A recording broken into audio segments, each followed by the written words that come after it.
আসন্ন লোকসভা নির্বাচনে ভূমিপুত্র ও পুত্রী প্রার্থীর দাবিতে বিক্ষুব্ধ বিজেপি। আয়োজিত হলো জরুরি বৈঠক। রবিবার দুপুরে রায়গঞ্জে বিজেপির বিক্ষুব্ধ নেতৃত্বের একাংশের দাবিতে আসন্ন লোকসভা নির্বাচনে ৫ নম্বর লোকসভা কেন্দ্রে ভূমিপুত্র বা পুত্রী প্রার্থী চেয়ে গুরুত্বপূর্ণ বৈঠক করা হয়। এই বিষয়ে তারা বলেন, এক সপ্তাহ যাবত এই আন্দোলনের কর্মসূচি চলবে। আগামীতে তাদের এই দাবি পূরণ না হলে তারা লাগাতার আন্দোলন ও ধর্ণা চালিয়ে যাবেন। এমনকি পদযাত্রা, অনশন, বিক্ষোভ, মাথা মুন্ডন সমেত বিভিন্ন ধরনের কর্মসূচি গ্রহণ করতেও পিছপা হবেন না তারা।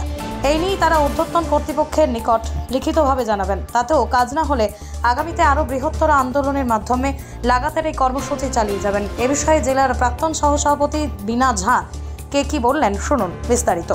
আমি বর্তমানে পদত্যাগ করেছি, জেলা সহসভাপতি ছিলাম। আমি পঞ্চায়েত নির্বাচনের সময় আমি পদত্যাগ করেছি। আজকে গোপন ডেরায় আপনাদের কিসের বৈঠক?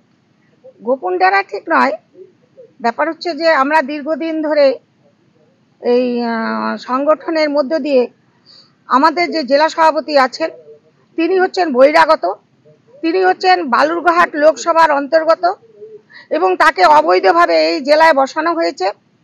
পাশাপাশি আমাদের যিনি সাংসদ আছেন দেবশ্রী চৌধুরী, তার যে কার্যকলাপ, শুধু কার্যকলাপ বললেও ভুল হবে, তার যে ঔদ্ধত্যপূর্ণ আচরণ এবং সমস্ত আমাদের যা উত্তর দিনাজপুর জেলাতে যত সব কর্মীরা আছেন বিভিন্ন সংগঠনের, সবাই আজকে বীতশ্রদ্ধ, সবাই আজকে সংগঠন থেকে মুখ ফিরিয়ে নিয়েছে।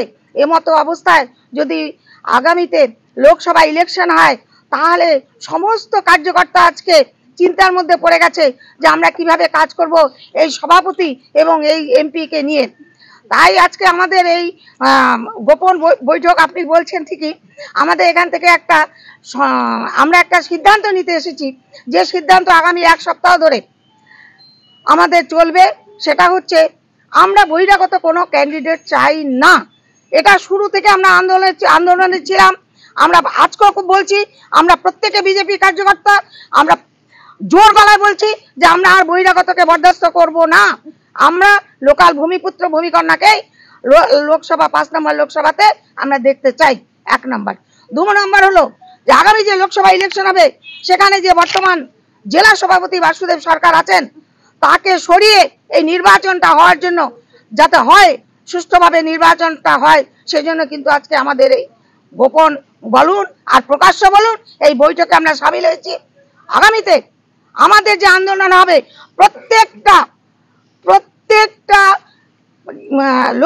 বিধানসভা ভিত্তিক আমাদের পদযাত্রা হবে, বিক্ষোভ কর্মসূচি হবে এবং আমাদের জেলা পার্টি অফিসের সামনে আমরা অবস্থান বিক্ষোভ করব। তারপরেও যদি তারা ক্ষান্ত না হয় তাহলে আমরা আমরণ অনশনে যাব।